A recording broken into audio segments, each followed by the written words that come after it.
এই প্রশ্নটি করেছেন হোজে। আমি অনলাইনে ইঞ্জিনিয়ারিং করেছি। আমি দক্ষিণ আমেরিকায় থাকি। আমি সম্ভাবিতে দীক্ষিত হওয়ার জন্য ভীষণভাবে আগ্রহী ছিলাম, আর আমি ভেবেছিলাম আমি হয়তো দীক্ষা থেকে বঞ্চিত হব, কারণ যাত্রা করার সামর্থ্য আমার নেই। আর আমার ধারণা ছিল এই দীক্ষা শুধু সামনে থেকেই নেওয়া সম্ভব। গত সপ্তাহে আপনি বলেছেন আপনি আমাদের অনলাইনেও দীক্ষিত করতে পারেন। এটা শুনে আমার মন আনন্দে ভরে গেছে, কারণ অনেক মানুষ যারা এর অপেক্ষায় ছিলেন তারা এখন এই সুযোগটা পাবেন, তারা পৃথিবীতে যেখানেই থাকুন না কেন। কিন্তু আমি কি জানতে পারি কী পরিবর্তন হয়েছে? সবচেয়ে গুরুত্বপূর্ণ হলো আমি কিভাবে নিশ্চিত হব আমি ঠিক ততটাই শক্তিশালীভাবে এটা গ্রহণ করব যতটা সামনে থেকে হলে সম্ভব ছিল। আমি এই সুযোগটা হারাতে চাই না। আসলে কিছুই বদলায়নি হোসে। আর এমনিতেও আমরা অনলাইনে দীক্ষা দিচ্ছি না।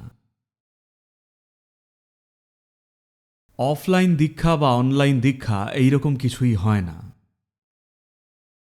দীক্ষা প্রক্রিয়া, বিশেষ করে শাম্ভবীর দীক্ষা, আসলে মানবদেহে প্রাণ প্রতিষ্ঠা করার মতো। অথবা যদি আরও মেকানিক্যালি বোঝাতে চাই, আপনি নিশ্চয়ই শুনেছেন আজকাল অনেক মোটরেই আর ইন্ডাকশন থাকে না, তবে আজকের বেশিরভাগ ইলেকট্রিক মোটরগুলোই ইন্ডাকশন মোটর। তার মানে সেখানে ইন্ডাকশনের একটা প্রক্রিয়া চলে, যদিও সেখানে বিদ্যুৎ আছে, যদিও একটা প্রক্রিয়া আছে, তবুও মোটরটা চালু হয় না ইন্ডাকশন না হওয়া পর্যন্ত। এটাও ঠিক ইন্ডাকশনের মতোই। এটা কি অফলাইনে হয় নাকি অনলাইনে, এমন কোনো ব্যাপার নেই। যেমনটা আমি আগেও বহুবার বলেছি, হয়তো আমি যাদের সামনে থেকে দেখেছি তার চেয়েও বেশি এমন মানুষদের দীক্ষা দিয়েছি যাদের কখনো চোখেই দেখিনি। তার মানে এই নয় তাদের অনলাইনে দীক্ষা দিয়েছি। এই অনলাইন ব্যাপারটা আসার অনেক আগে থেকেই এটা যুগ যুগ ধরে হয়ে আসছে। গুরুত্বপূর্ণ বিষয়টা শুধু এটাই, এই পুরো প্রোগ্রামটা সরাসরি উপস্থিত থেকে করার যে প্রোগ্রামগুলো রয়েছে বা এখন যে অনলাইন প্রোগ্রামগুলো করাচ্ছি, মূলত এগুলো আপনার দরজায় কড়া নাড়া।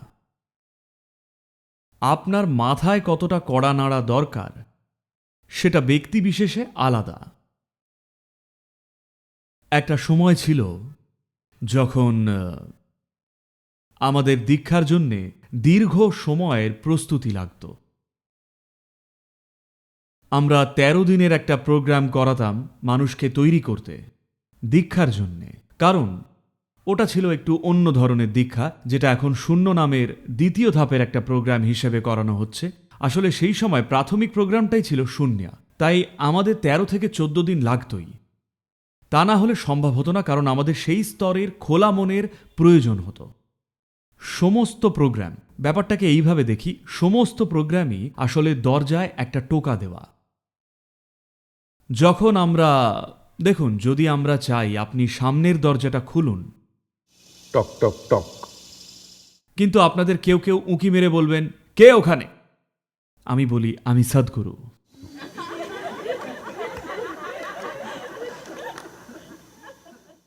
কি চাই আপনার? না, আমি আপনার ঘরেও ঢুকতে চাই না, শুধু দরজাটা একটু খুলুন। যদি শুধু দরজাটা খোলেন আমি চলে যাব। না, কে এই লোকটা দরজা খুলতে বলছে?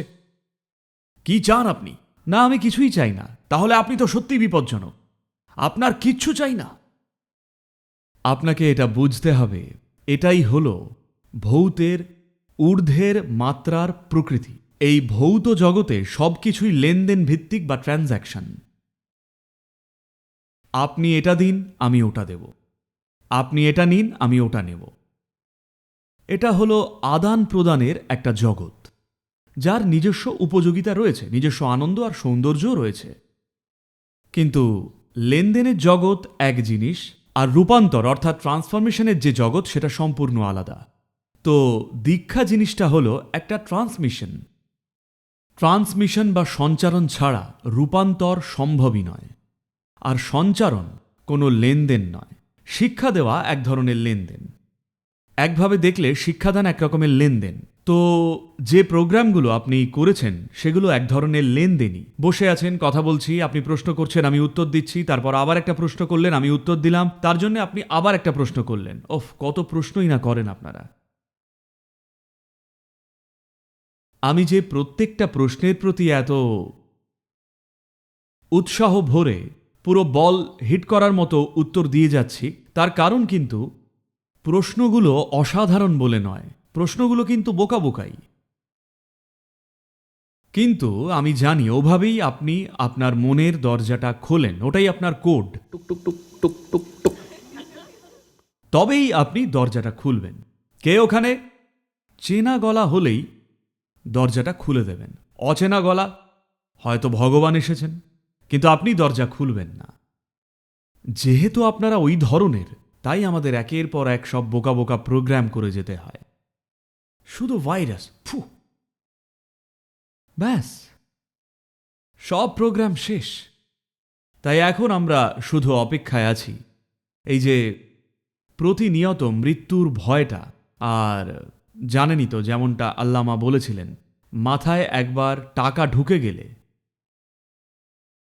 আর আপনার সাথে কথা বলা যাবে না। আমি চাই আপনার পকেটে টাকাটা থাকুক, ওটাই দরকারি। কিন্তু হয়তো মাথা থেকে ওটা এবার বেরিয়ে আসবে, কারণ ব্যাংকে টাকা তো আছে, কিন্তু কোথাও যেতে পারছেন না, কিছুতেই খরচও করতে পারছেন না।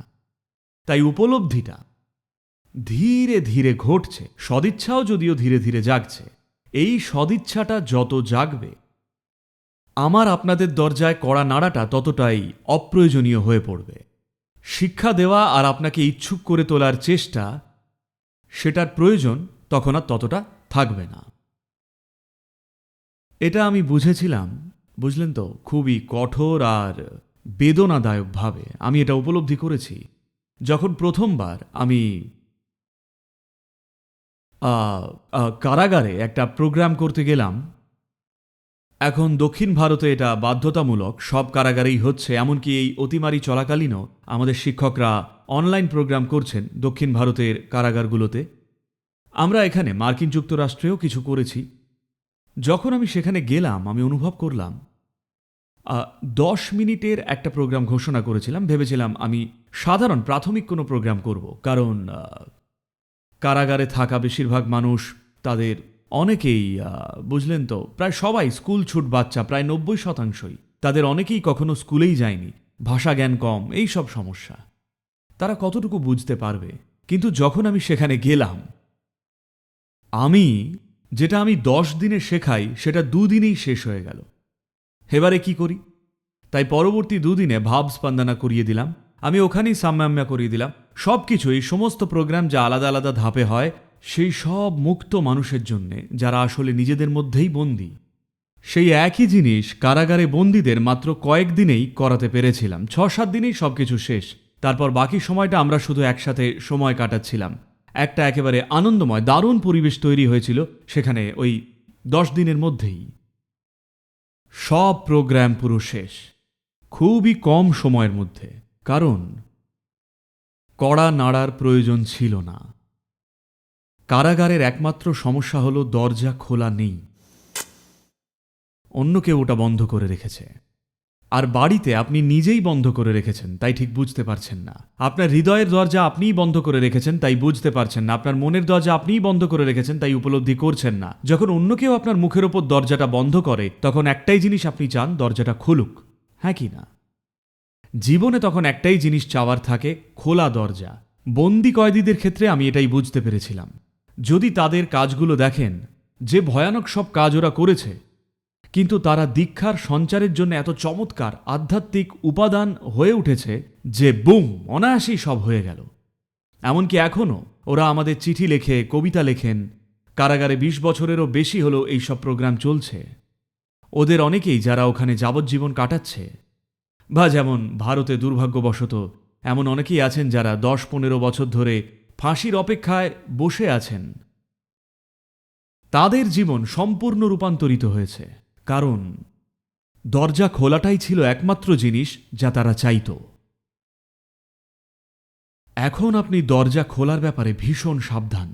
যখন মৃত্যু এসে কড়া নাড়ে, বাইরে থেকে নয়, ভেতর থেকে, তখন দরজা খোলাটা স্বাভাবিক হয়ে দাঁড়ায়। তো এটা হলো এর একটা দিক। আরেকটা দিক হলো প্রস্তুতি পর্ব।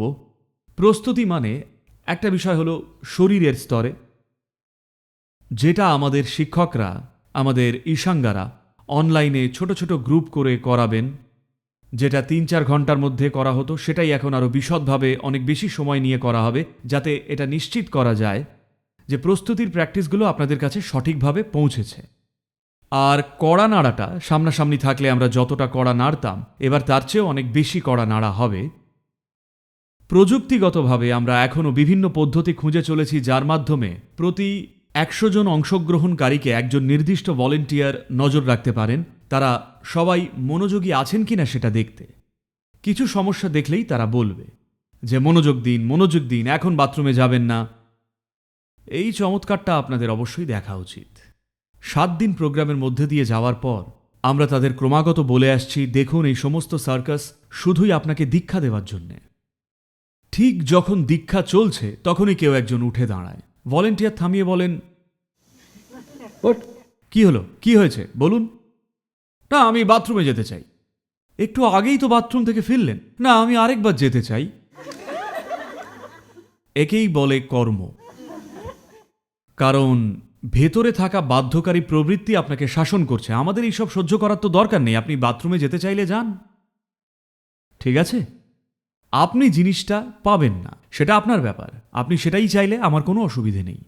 তো দরজা খোলার জন্যে প্রয়োজনীয় উন্মুক্ততা তৈরি করতে আমরা অনেক কিছু করছি। যদি ওখানে বসেন, এখন যখন আপনি পেরুতে, উনি কোথায় থাকেন? পেরুতে। এখন আপনি পেরুতে আর আপনি এটা পেতে ব্যাকুল, তাহলে আপনি সমস্যা নন। আমি নিশ্চিত আপনি আমার আসার 10 মিনিট আগেই এসে বসে অপেক্ষা করবেন। আপনি সেই রকম হলে আপনি একদমই সমস্যা নন। আমি কিন্তু আপনাকে অনলাইনে দীক্ষা দিচ্ছি না, আপনাকে ব্যক্তিগতভাবে একজন মানুষ হিসেবেই দীক্ষা দিচ্ছি, যেভাবে সবসময়ই এটা হয়ে এসেছে। কোনো অফলাইন অনলাইন ব্যাপার নেই। দীক্ষা হলো একটা সরাসরি প্রেরণ, এটা সেভাবেই হবে, আর এটা বরাবরের মতোই কার্যকরী হবে। শুধু একটাই বিষয়, আপনার পরিবার, আপনার পোষ্য কুকুর, আপনার সন্তান, স্বামী, স্ত্রী যেন ব্যাঘাত না ঘটায়, প্রক্রিয়াটার সঙ্গেই যেন সম্পূর্ণভাবে থাকেন। আমরা নিশ্চিত করব ব্যাপারটা যেন খুব সুন্দরভাবে ঘটে। আপনার পাশের জনের চিৎকার বা গায়ের ওপর পড়ে যাওয়া নেই, ভিড় ক্লাসের মধ্যে অন্য যা সমস্যা ঘটে সেই সব সমস্যা আর কিছুই নেই। আপনি একদম একলা, যেমনটা হওয়া উচিত। আসলে এটাই আদর্শ পরিস্থিতি। আপনি যদি সম্পূর্ণ খোলা থাকেন, আসলে তুলনায় এটাই বেশি ভালো। 5-10 হাজার লোকের সমাবেশের চেয়ে 5-10 হাজার মানুষ থাকলে অনেক সমস্যা থাকে, যেগুলো সামলানো কঠিন। এখন সেই নিরিখে আমার মতে সময়টা অনেক ভালো। আপনি একা বসে আছেন, দীক্ষা পেতেও ব্যাকুল। অবশ্য যদি না আপনি বাথরুমে থাকেন তাহলে সবই ঠিক আছে। খুব চমৎকারভাবেই এটা কাজ করবে।